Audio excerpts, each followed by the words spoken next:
Bismillah ar-Rahman ar-Rahim, Surah Al-Fateha, chapter 1, verse 7.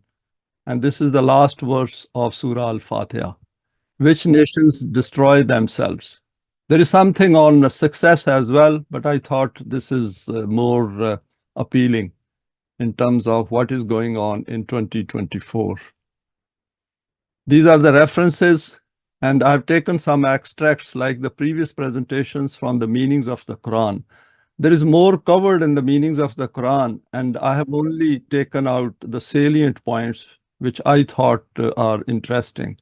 But it's worth going through whole of this chapter in the meanings of the Quran, volume 1. This is our contact in case there is any query, question about this presentation or any of our previous presentations. Recap of verses 5 and 6. From previous verses of Surah Al-Fateha, we have seen that everything in the universe follows the laws of Allah in order to fulfill a defined divine program. The creation of human beings is part of this divine program, and the Quran provides guidance to those who wish to become part of this program of Allah. It is our choice whether we wish to become part of this program or not. And we have gone over these things again and again, particularly the aspect of choice and intent. And we should be very clear all along that if we come to this path, it is through our own free will. There is no compulsion. Those who wish to follow this divine program need to develop a willingness to obey these laws, and in this act of obedience of theirs, they need to earnestly seek Allah's help. In any case, when we are living under man-made system, we have to obey certain laws of the land wherever we are living. And if we look at what is given in the Quran, and we will see to it as well, that these laws which are given in the Quran are for our own benefit. These are not tyrannical or oppressive or suppressive or force us to do something. And these meet the requirements of the law of requital for self-development. Without these two clearly defined urges, human beings simply cannot come to terms with the guidance revealed and preserved in the Quran. Next is, part of this desire of seeking guidance is that they need to know the details of the straight path called Sirat Mustaqim, which is not only straight and not cyclical, but is balanced and established based on the permanent values. And it's not an abstract path. It is a path when we tread on it, we see it through our own self-development, as well as we see in its practical application, even in the man-made system, right from the beginning, because we start to understand that what it means to come to the system of Deen. The desire to follow this path needs to be collective, i.e., those individuals seeking guidance regarding following this path need to work together in order to keep treading on it collectively. An important thing we have learned is that we have to stay motivated and not to give up. And because those kind of feelings do arise in our mind that maybe we should give it up and conform to the majority, but those have to be overcome. Those proclivities which are arising within us, we have to deal with them in the light of the permanent values of the Quran. An overview of today's presentation. In previous verses, the Quran has presented before us the conceptual framework of the divine program, which is to be carried out by Jamaat Momineen.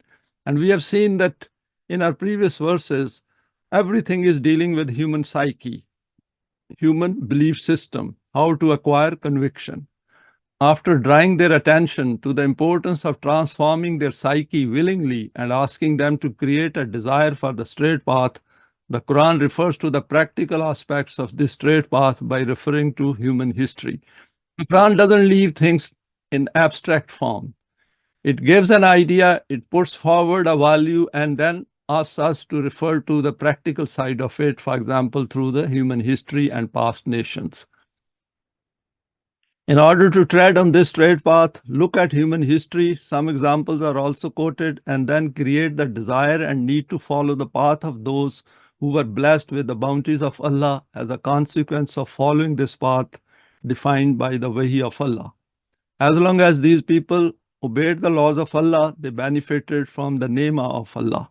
And Naima over here means bounties, blessings of Allah. All those means of sustenance are counted as Naima. Then the Quran warns us that these Naima are associated with obeying His laws, and those nations which did not adhere to the guidance of Allah not only went astray, but ultimately became destroyed and disappeared into oblivion forever. And the beauty of our living in 2024 is that this phenomena is taking place right in front of our own eyes.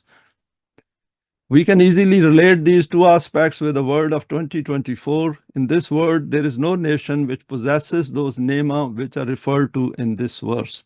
So we will go through this aspect of Nema later on. Seeking guidance from the Quran as a nation. Siratal lazina an'amta alayhim ghayril maghdube alayhim waladdallin. In other words, that path by treading on which former dutiful ummahs benefited from the prosperities and successes of life. Through this, they acquired a lofty status among their contemporary nations by harnessing the forces of the universe. If we remember, the previous verse was about Sirat al-Mustaqim, that Momineen want to follow the path of Sirat al-Mustaqim. And over here, Quran is now pointing to what that Sirat is, what that path is. As long as these nations continue to tread on your defined path, they benefited from the prosperities of life. When a change occurred in their ideology of life, then these bounties became snatched from them and they became humiliated in the world. The fields of their efforts and achievements became burnt and reduced to a heap of ashes. And because the correct path of life had become obscured from their sight, their caravan of life became lost in the maze of their conjectures. Sometimes they kept treading with eyes shut on the futile paths of their forefathers, and at other times they simply made their own emotions as their guide. When they became hopeless after becoming lost in the labyrinth of this aimless journey, then they deceived themselves by saying that it was simply never the wish of Allah to show us the correct path. Now continuing on to the next slide. Because there was a lot explained in the exposition of the Quran, so what I did is that I have spread it over 2 slides. O Allah, we seek from you the means to tread on the path defined by you, so that our end is also not like that of those who turn their own deeds into ashes, because we know that whichever nation turns its face away from your guidance, no one can show it the correct path.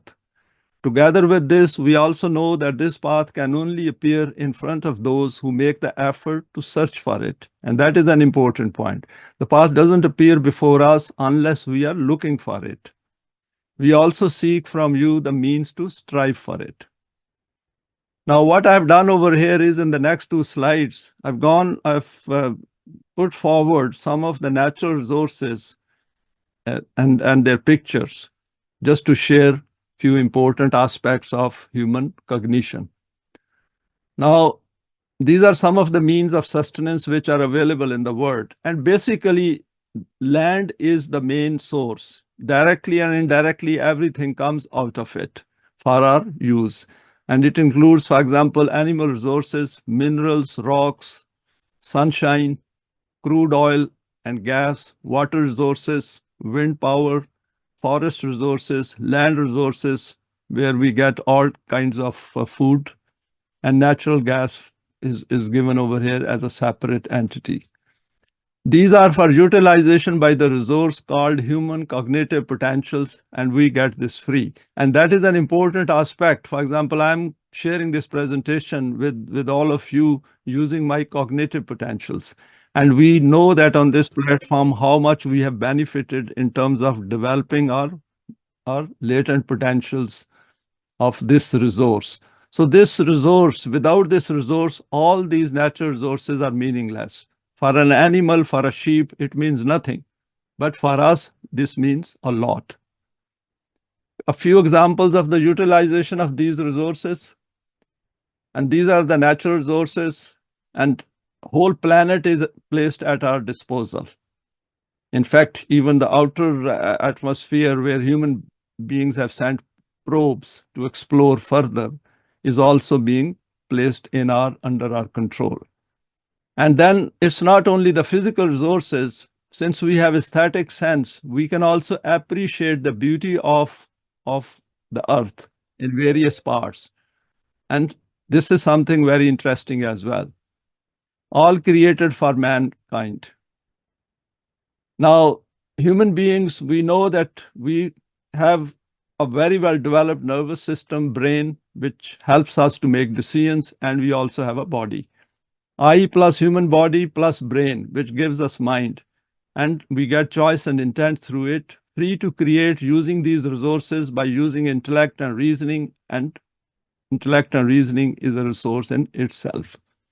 Unbridled intellect, and we can see the magic of even using unbridled intellect, and we have produced what all means of conveniences in the world, and which includes like aeroplanes. And the interesting thing to note is that all that material which is used in these aeroplanes and these inventions comes from the land. It was always lying there. It was human intellect which discovered it, put it together. Using that intellect, they managed to create it. And for example, these sea liners and these skyscrapers. And while he's creating this, man, he also caused destruction in the world. And this is something which you should think that what unbridled intellect is doing, and if it comes under the guidance of the Quran, how much more it can do, and all these resources will create his paradise on the planet. And Quran says, لَقَدْ أَنزَلْنَا عَلَيْكُمْ كِتَابًا فِيهِ ذِكْرُكُمْ أَفَلَا تَعْقِلُونَ. That without this book, without his laws which are applicable to human self, and he can't get that eminence which is he's meant to acquire. He's meant to achieve that loftiness which is hidden within him as latent potentials. And if he uses this aql, this rational side of it, then he can get it out of the Quran. Now, the wrong translation of this verse, which we come across in various copies of the Quran, the translation of this verse of Surah Al-Fateha is as follows. Show us the straight path, the path of those on whom you have bestowed your bounties, not those on whom your wrath descended, or those who went astray. From a cursory glance, there appears to be nothing objectionable in this translation. But if you examine it more closely, then a very wrong concept of Allah appears before us. When we beseech Allah to show us the path of those people on whom you bestowed your bounties, i.e., the path of those blessed individuals or nations, and the words used are munim alayhi, then up to this point, the matter is plain and clear. But when we say this, not of those people on whom your wrath descended, or those who went astray, then from this the meaning which emerges is that Allah also guides to the path of those people who are condemned or astray. This concept about Allah, that he also guides to the path of these people, is highly objectionable. And this is very interesting. I myself never noticed it when I used to go through these translations. But if we look at it, we will see the path of those on whom you have bestowed your bounties, not those on whom your wrath descended. They are linking, this translation is linking to this path, which is to be shown by Allah, and we are asking that. That means Allah also misguides, and that is wrong. With these kind of concepts or beliefs, which are also related to fatalism or qismat or predestination, it is impossible for that kind of a psyche to come to the system of deen, because this virus of wrong belief is always lurking behind in their subconscious. And this is something which we should keep in mind. Allah is far above this, that he would guide his servants towards the path of those who are condemned and of nations which have gone astray. From some verses of the Quran, some people draw this kind of meaning that Allah provides guidance to whomsoever he wishes and misguides whomsoever he wishes. And we do come across these kind of translations in various copies of the Quran. This is not the correct meaning of these verses. And for this detail, the Book of Destiny by Pervez is excellent, because he has done very detailed analysis in that book. Now, expanding the term an'amta, obtaining Naima of Allah. A description of the guidance to that Sirat-e-Mustaqim for which supplication was made to Allah is presented in a tangible form. What is being stated is that this is the path of those people whom you bestowed with your bounties. It is obvious that this is a very comprehensive thing, i.e., such a thing through which, by practically obeying Deen, all the results and achievements emerge before us, whether these are obtained in this world or in the life of the hereafter. Therefore, it is vital to comprehend the correct Quranic meaning of Nemat, because this is that tangible criterion from which it will be possible to assess whether we are in possession of Allah's Nema or not. And that is an important point, because we do get conveniences of life under the man-made system as well. But the Nema to which our attention is directed in this verse is not that. It is far bigger, far more comprehensive.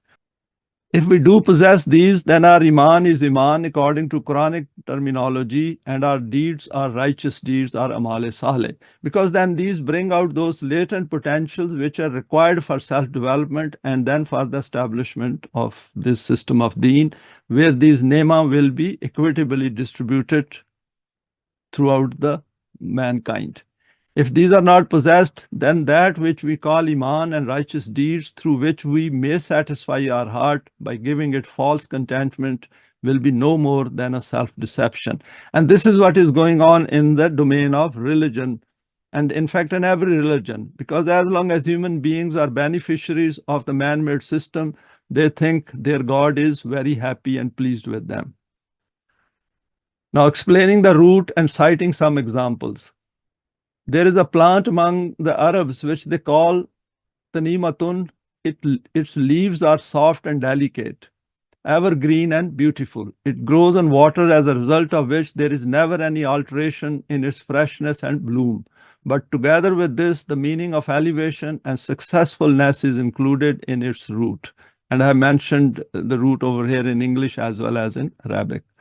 Hence, Al-Namatu is the name given to that building which has been constructed on a hill that is very high, where the field of view is very wide. Also to some elevated signpost from where one can get guidance, or flag from which a direction can be determined. From these meanings, it is clear that the manifestation of Nemat means for every aspect of human life to be present. And that is important aspect, every aspect. Even our inner feelings are good, happy, and we are free from all kinds of fear and huzn. Vast, refined, prosperous, elevated, and successful. Those people who will have such a life will be declared as being munim alayhi, i.e. those who are in possession of the bounties of Allah. So we can see that the bounties of Allah means both physical as well as cognitive side of human self, that is human psyche. Some examples of Naima of Allah from the Quran. For a nation to obtain a solution and freedom from the despotic grip of tyrannical rulers is Allah's Nemat. Hence Musa said to his people, that is Bani Israel, remind yourselves of this Nemat of Allah which He blessed you with. That is, if we remember in various verses of the Quran, it is pointed out that Bani Israel were under the subjugation of Pharaoh, and who divided them into parties, that is, divide and rule, and also gave preference to those who were weak in the land and suppressed those who were strong, who had stronger character or personality. And this is going on in today's world as well. Continuing with examples of Nema, but this is only a negative aspect, i.e. to achieve freedom from some suffering. After this, its positive aspect comes before us. The same nation of Bani Israel was reminded about this in the following words. O children of Israel, call to mind the favor which I bestowed upon you, and that I preferred you to all others. And this preference does not mean that somehow they got it for doing nothing. We know from the Quran that Bani Israel then had established the system of Deen, and they became very successful. In other words, the blessed nation, that is Munim Alai, is that which holds a prominent and superior position among its contemporary nations, i.e. not just equal to other nations, but far ahead of these and loftier. The Quran stated, Antamul Alaun, in one of the verses about the Jamaat of Momineen, you will be superior and ahead. And this is a fact, because once that nation comes into power, which runs its affairs within the guidance of the Quran, and those who are at the helm of affairs, they have developed self and they just follow the permanent values of the Quran, it becomes a totally different nation and totally different from the man-made systems. In Surah An-Nahl, first of all, details are noted about various materials regarding life, houses and dwellings for habitation, protected shelters in mountains, garments to afford protection from the weather, armor for defense in battlefields, etc. And after this it is stated, thus does he complete his favors on you, that you may follow his laws. So Quran draws our attention continuously to various material things as well as the aspects of our psyche, so that we can bring them together and apply them in the outer world. Therefore, for all the necessities of life to keep on becoming available is Allah's ni'mat. More examples of Naima. In Surah Luqman, this reality is noted using two such comprehensive words in which everything in the universe becomes incorporated. It is stated, do you not see that Allah has subjected to your use all things in the heavens and on earth, and has made his bounties flow to you in exceeding measures, seen and unseen? And that is an interesting part to which the initial comment is related to. Zahiratan wa batinatan. When the system of deen comes into place, then a lot of things which were not visible previously, for example, in terms of human psyche and dealing with yatim and miskeen and those who are isolated in the society and taking care of their feelings as well, then it starts manifesting itself, which was hidden under the man-made system. So that is how we should view this verse. In Surah Ibrahim, after a detailed description about harnessing the heavens and the earth, it is stated, and he gives you all that you ask for. But if you count the favors of Allah, never will you be able to number them. The Naima of Allah are so numerous that they cannot be counted or calculated. We can see under even the man-made system how much technical development has taken place, how many conveniences have been invented and produced and developed, which have made human life fairly easier and comfortable than the previous generations. But these are not equitably distributed to everyone in the world, despite the fact that human beings in power can do it. And the question before us as students of the Quran is that they will never do it. It is only those who follow the system of deen with developed self are going to do it. Continuing with more examples, this was in relation to the means of sustenance for the physical life of man. But as has been noted before, man is not just defined by his physical life. Other than this, he also has a human life as well, whose development takes place according to those values which have been bestowed via Wahi through the medium of Anbiya, that is, through the medium of various messengers of Allah. In Surah Maryam, after mentioning different Anbiya, it is stated, those were some of the messengers on whom Allah did bestow his grace. Here the bestowing of messengerhood is also declared as a blessing of Allah. That is, the Quran in itself is a nema. It is a blessing of Allah. It's a great bounty. We haven't really made use of it so far. Once the system takes shape under this guidance, we will see that there will be a true paradise on the planet Earth. Though it is that blessing which man did not receive as a result of his efforts and deeds, but used to be conferred from Allah by his will. This is that ni'mat of Allah whose conclusion took place in the form of the Quran, when it is stated, this day have I completed your deen for you, completed my favor upon you. And we can see there is the term ni'mati, that is ni'mat from Allah, from me. And then al-Islam is Deena. So Islam is not a religion, not a madhab, but deen.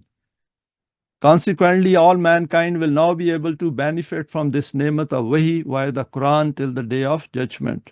So presently, this ni'mat of Allah, that is the Quran, is staying dormant. And we are trying to revive it and get some life out of it. Another salient sign of this ni'mat of Allah The foremost sign of those people who benefit from this ni'mat, the Quran, is that there is no difference of any kind among them. And very important point, that means people at a default basic level will always have dissonances and differences residing within their own psyche. And if these differences are there, they can't come together. Their hearts are bonded with each other. See in what clear words the Quran has noted this supreme fact when it states, O Jamaat Momineen, holding on all together, collectively, to this firm support bestowed from Allah. Remain firm as one Jamaat and do not create dissensions among yourselves. Remind yourselves of the ni'mat of Allah with which He has blessed you. You are enemies of one another. Very important point. The unity which we see among various nations in today's world is for evil ends. It is never for the mankind. It's mostly related to the material benefits, that is economic benefits, which makes human beings to live at animalistic level. They never come to the stature of full human beings.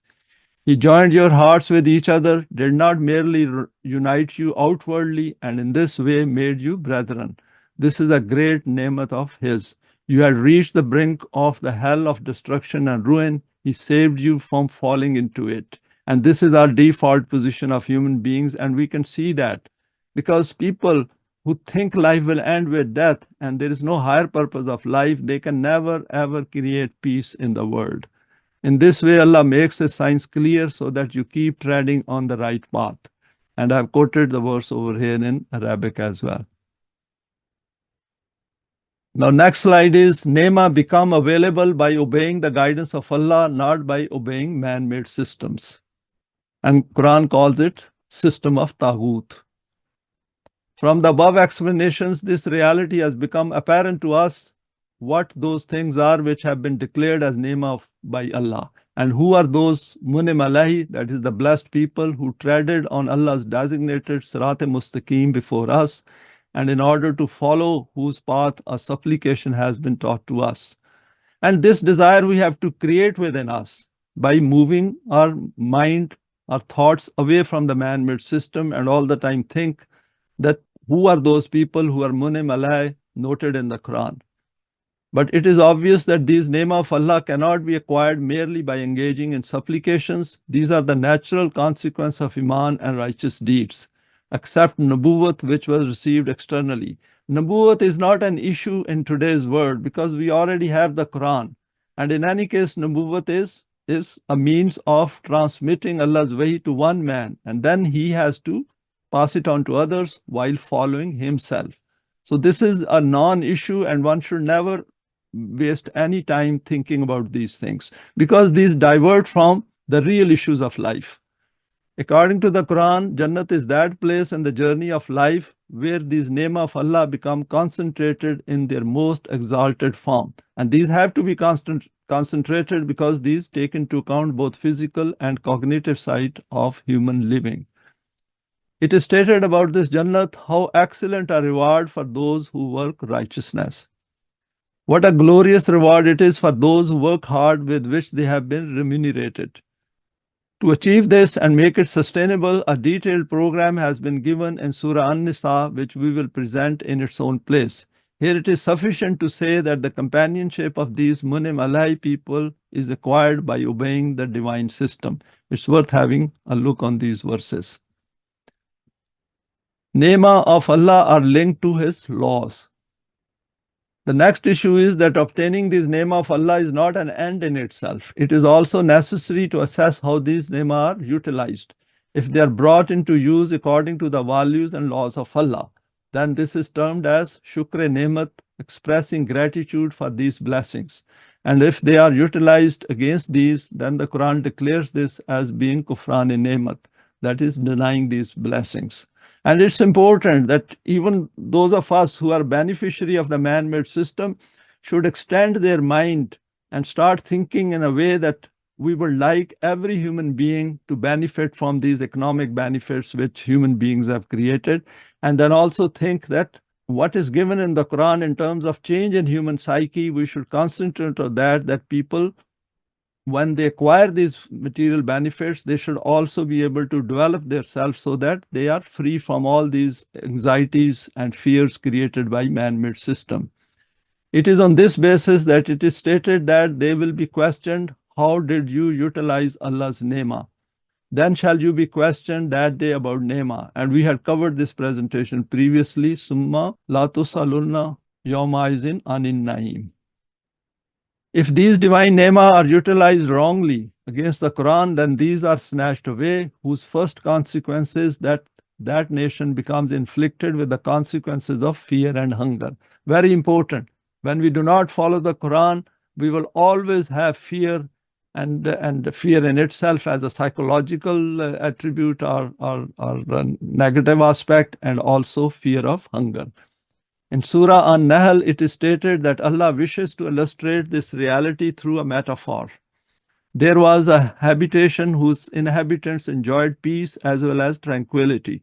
The abundance of sustenance was such that it flowed from all four corners towards it. Yet was it ungrateful for the favors of Allah, so Allah made it taste of hunger and terror like a garment because of what they used to do.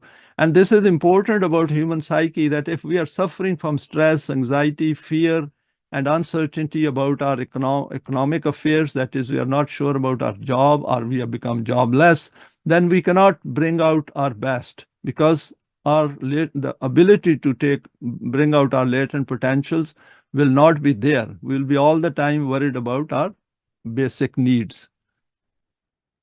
Continuing, these people did kufr against these Naima of Allah, and the consequence of this was that they became inflicted with the punishment of hunger and fear. This punishment did not come from an external source. It was the outcome of their own machinations. In other words, the outcome of their own self-created system. This same reality is noted at another place in these words. Have you not turned your vision to those who have changed the favor of Allah into denial and caused their people to descend to the house of perdition, into hell? They will burn there in an evil place to stay in. And that is important because over here, for example, in this verse, Baddalu nemat Allah, and they changed it themselves through their own hands. And we see that being done right in front of us. An important point over here is that it is a very challenging task for us as students of the Quran, that while we are facing all the problems of man-made system, we have to also change our psyche and project it into the future and imagine that what will it be like under the system of Deen. And Quran does help us to make an impression in our mind that how good that will be, because we know all the negative aspects of man-made systems. Have you observed the condition of these people who have converted the name of Allah into kufr, and in this way have deposited the caravan of their people in that marketplace where no buyer existed for their products, i.e. into hell? How dreadful was that place where the leaders of this nation transported them? And we can see that, for example, we know in the recent past where the North Sea pipeline was blown up. And as a result, the cheap gas, which was coming from Russia to Germany, and that people destroyed it with their own hands. And as a result, now they are living under very high energy costs. And similar steps are being taken where conflicts and wars are creating in the world and hampering human progress, even under man-made systems.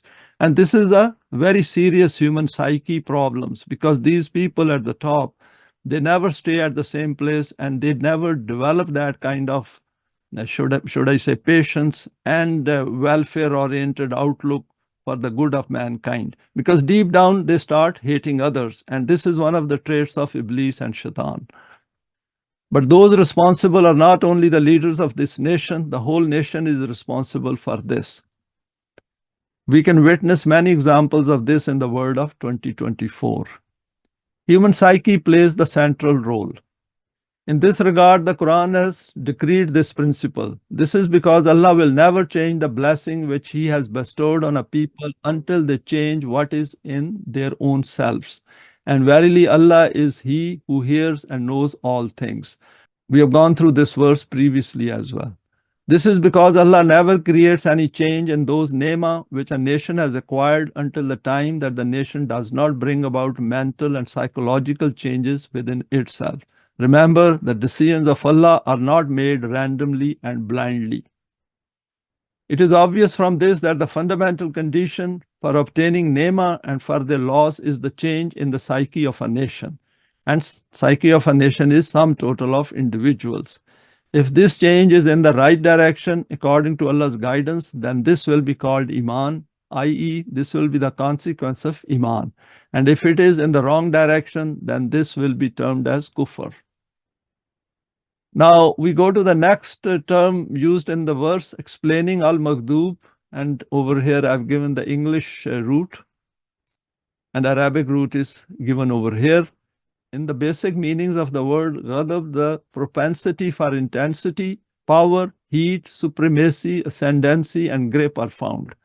When this word is used in relation to human beings, then the aim will be to imply anger and those emotions associated with ghadab.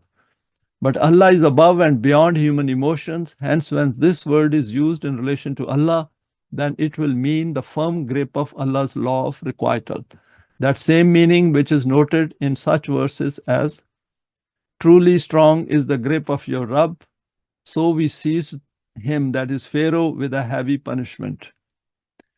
This is the very meaning of Allah's ghadab as well, i.e., that ruin and destruction which results according to the immutable law of requital. And we can see a lot of nations in today's world are self-harming themselves. And they know it. They have got that rational side of their minds, but they deliberately do it. And the point for us is that why do they do it? And then we have to conclude from that that it is only with the guidance of Allah that they will not do it. As noted above, here the meaning of the first line of the verse, An'amta alayhim, is clarified by demonstrating its converse. For example, when those bounties of Allah with which the nation of Bani Israel was bestowed were mentioned, it was stated about them, O Bani Israel, call to mind the nema which I bestowed upon you and that I preferred you to all others. Few more related terms, signs of not obeying the laws of Allah. The word zillat, this has also appeared in the Quran, means every kind of beggary, weakness, subjugation, helplessness, despair, destitution, misery, and degradation, quite related to human psyche.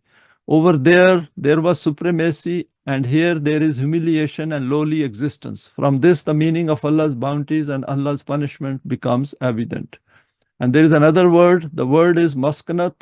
Life is the name for movement and activity, i.e., the name for continuously progressing on the highway of life. This is what is termed as persistent efforts or unmitigated endeavors. The nation which halts and becomes static at some point becomes deprived of the energies of life. A stagnant nation does not just remain static in one place. If you look closely, it is in fact taking retrograde steps because dynamic nations progress far ahead of it. Hence, maskanat is the name for that condition of a nation when it stops from moving forward. In the Quran, Jahannam, which is normally translated as hell, is called Jahim. And the meaning of Jahim is the closing of a path, and that is, it becomes a dead end. And we can see from these presentations of ours and the question-answer sessions which we go through that we move forward. We are getting benefit for our psyche from week-to-week basis. And if all of this is applied in the system of deen, we can imagine that how quickly, how rapidly that system will progress forward. We need to keep in mind both aspects, i.e. physical as well as human self. Next verse is intellectual inertia, and it's an important sign. We have observed this eternal principle of Allah that whatever bounties are in the possession of any nation, these never become snatched from it as long as it does not transform its psychic, that is this internal world. Therefore, whichever nation halts at one point, this does not only mean that its feet stop moving, it means that intellectual inertia becomes created within it. It gives up thinking and reasoning. And we should keep an eye on this and study that what is happening across the globe and which nation is at what stage of their intellectual development. Are they progressing or just going round in circles? It adopts the maslak of taqleed. Maslak means the way of life, their belief system, and their way of doing things. Emulating of forefathers. It deceives itself by saying that whatever was required to be researched about the facts and issues of life, it has been researched. And that's a terrible thing, because the day we thought that we have learnt whatever was meant to be learnt and still we have some physical life left, that means we stand to be dead on that point in time. Whatever distance was meant to be traversed in the journey of life, it has been traversed. This is indeed our final destination and our ultimate objective. And Quran says that this is our first stage of life, and the next stage will not be just one stage, but will keep on moving forward. That is, the terms used is mustaqar, which means one stage will hand us over to the next stage. So whatever we are doing over here, this stage will hand us over to the life of the hereafter. The only authority they quote for this is that maslak which our forefathers had adopted. Because human beings feel quite satisfied once their material needs are met, and they become the beneficiaries of the man-made system, and they satisfy themselves by saying, our God is very kind to us, and that is the end of it. The Quran has contradicted this belief at many places and has declared in clear words that such a nation becomes deserving of Allah's ghadab or wrath. Few verses to illustrate it.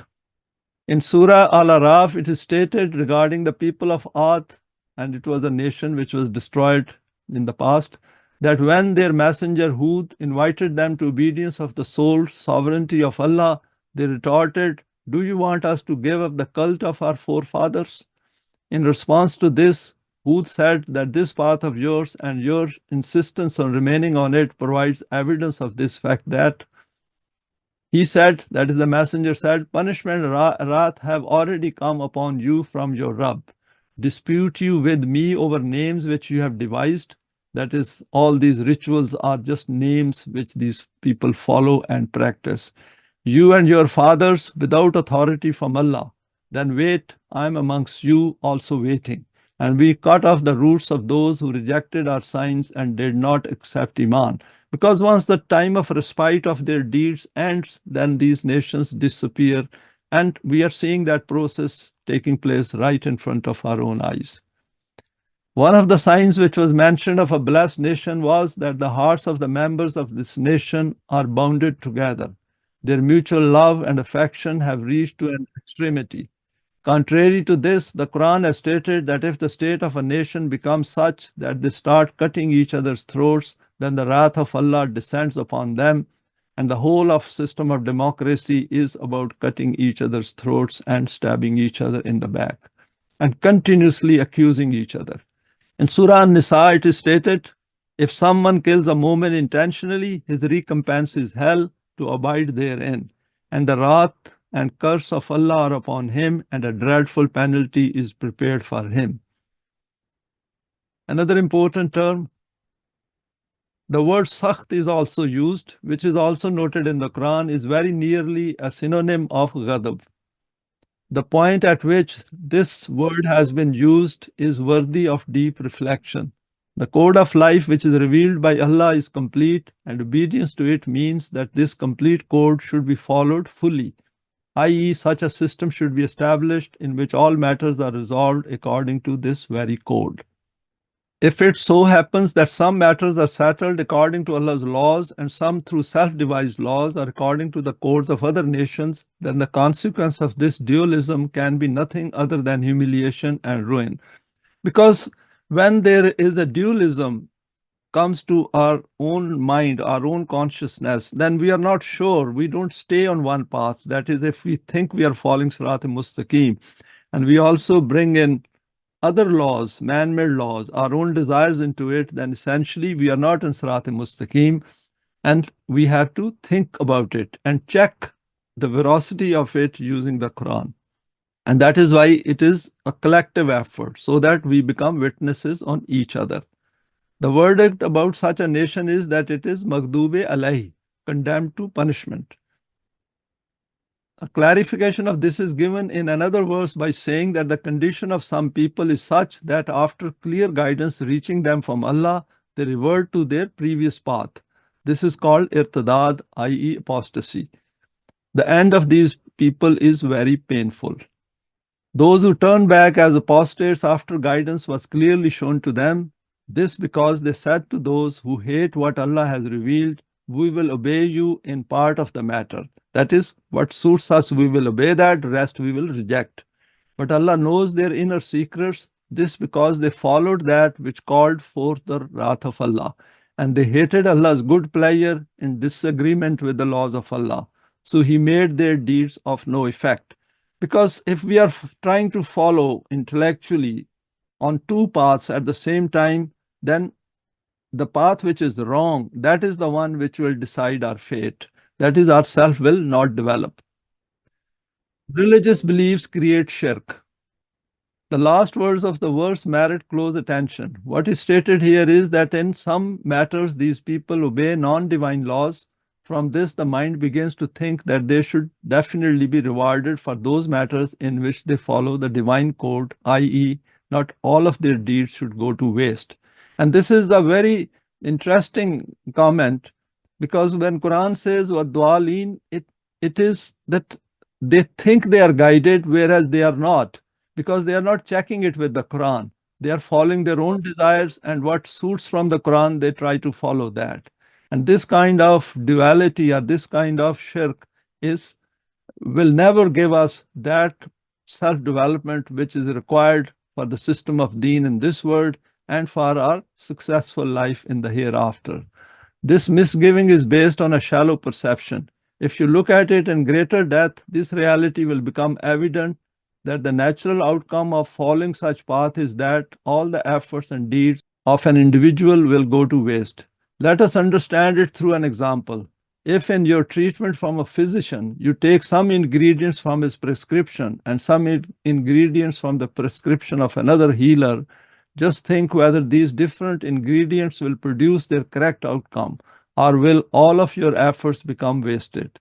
The system of life only produces correct effects when all of its ingredients are correct, pure, proportionate, and are each of them at their precise level. And there is no kind of contamination in them or mutual conflicting interaction. And this is called Tawheed, that oneness, that integrity, that unity within that formula. If a constituent from another system is grafted into this system, then this kind of hybrid system cannot produce any constructive result. This kind of grafting or mixing is termed shirk. And this is a psychological issue, very serious psychological issue, because if we are not fully committed to the path of the Quran, then we simply cannot establish the system of deen.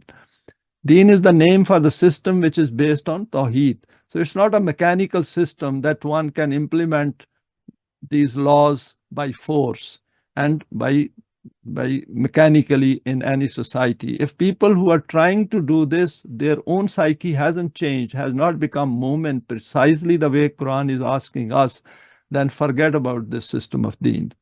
In religion, human ideologies, beliefs, rituals, and rites are all mixed in. This is why the deeds of a religious nation remain fruitless, and we can see this effect in the world as well.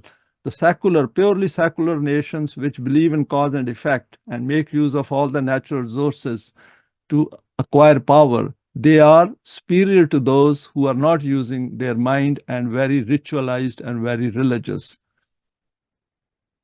Next slide is not the path followed by those who are Daaleen. And over here, the root is given.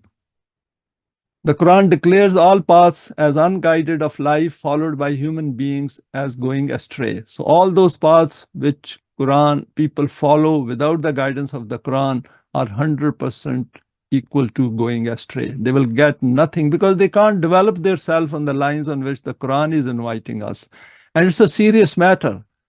And as students of the Quran, we have to convince ourselves by looking at our own developed self that could I get this developed self without the Quran? And the answer will be big 100% no. Apparently, this appears to be an harsh statement. However, if we analyze it closely through the presenting evidence of human behavior and conduct, then we can easily understand this fact of life.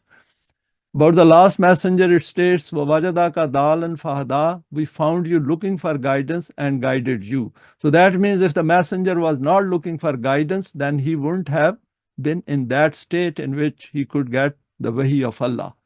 So this is an important aspect which Quran is very clearly presenting to us as a fact. The messenger was dissatisfied with the state of the society around him and was anxiously looking for guidance, and the man-made system was unable to provide this guidance. It simply cannot.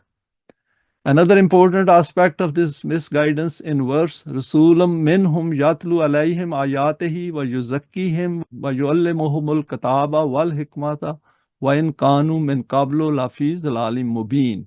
And we can see that over here Quran says that they were in a very clear misguided state.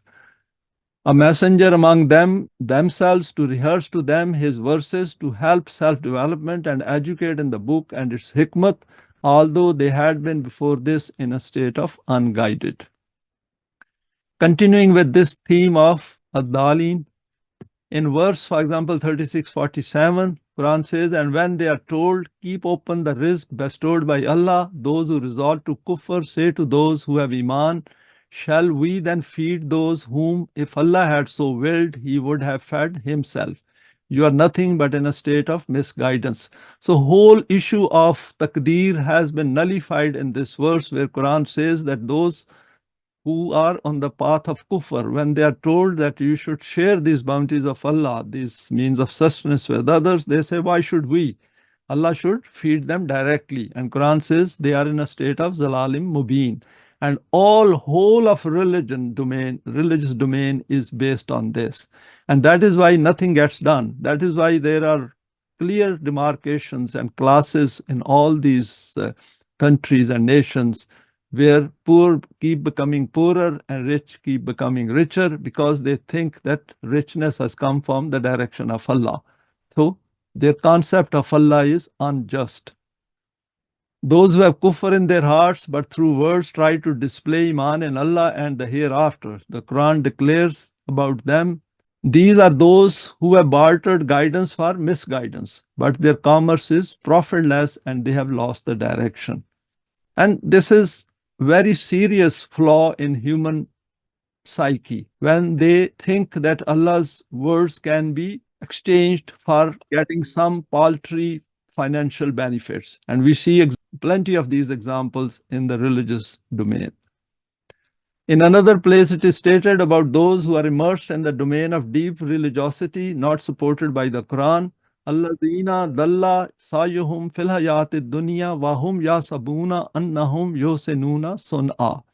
Those whose efforts have been wasted in this life while they thought that they are earning good by their works. And we can see that even in this life, not only of the hereafter, that comes later on. In this life, the nations suffer and they don't have welfare system, even some kind of a quasi welfare system which exists under the secular systems. These do not exist in the world of religion. And this is a problem because human beings do not make effort for that. If everyone thinks about taqdeer to be true, then they are not going to make an effort because their psyche is very limited, very constrained. To sum up few salient points, Surah Al-Fateha is called Fatiha Al-Kitab, the meaning of which is that this surah is the preface or introduction of Al-Kitab, i.e. the Quran. If we look at its succinctness, then this surah consists of 7 verses, and the verses are also so brief that they consist of a few words.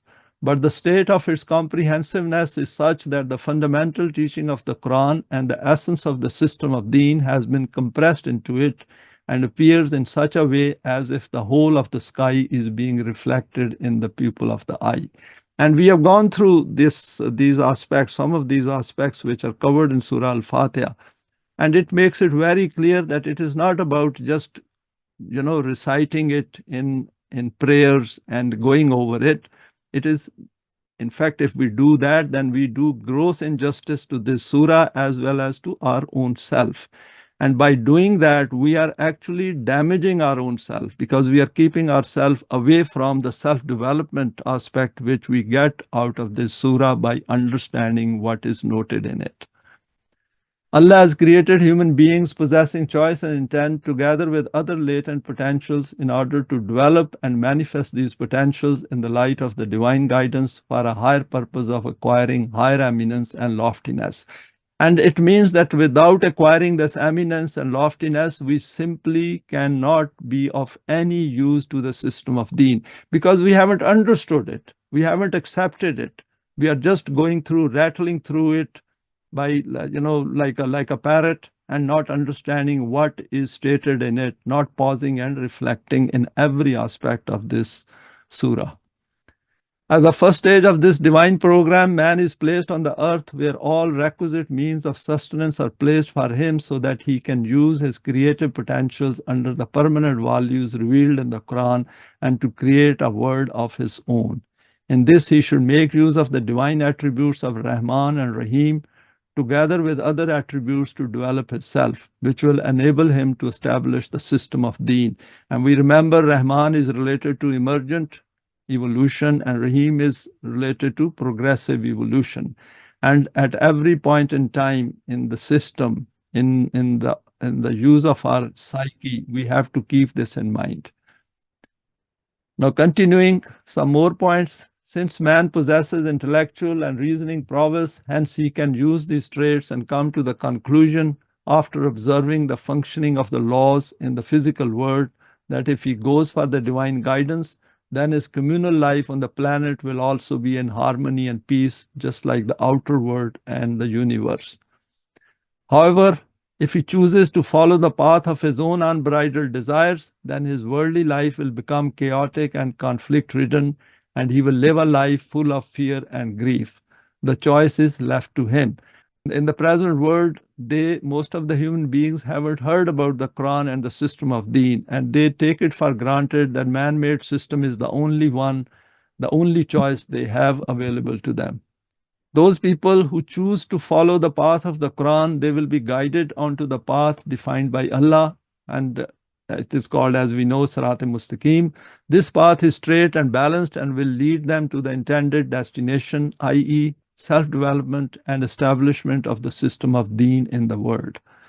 From the human history, it is clear that the people who followed the path of Wahi benefited from its prosperities and successes, and those who refused to follow it, they suffered destruction and ruin. And in any case, even if we think under the man-made system we have benefited from it, but haven't acquired that developed self, then essentially our life will be of no use beyond physical death.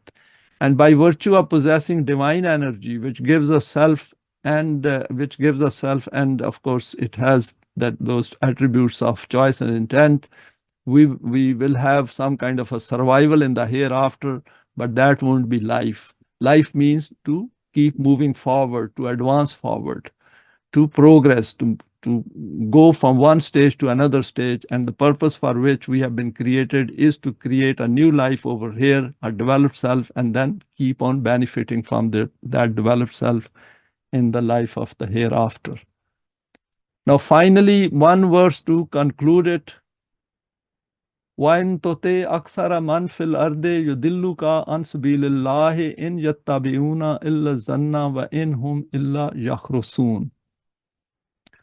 Now, as far as this question is concerned, that this code of Allah invites against that path on which the majority of mankind is treading, this objection holds no weight. Because most people think, by living in the man-made system, that majority is authority. If I conform to the majority, then I will get all the benefits which majority has. And the whole democratic system is based on this, that majority has the right to decide, and minority is the one which is to be suppressed and subjected to the tyranny of the majority, even if minority is right. And we see that being manifested across the world. This is because this is not a logic that for some maslik to be correct, the majority is obeying it. Because laws, values don't change, which are given in the Quran. And If majority says that the day is night, it does not mean that the day will become night.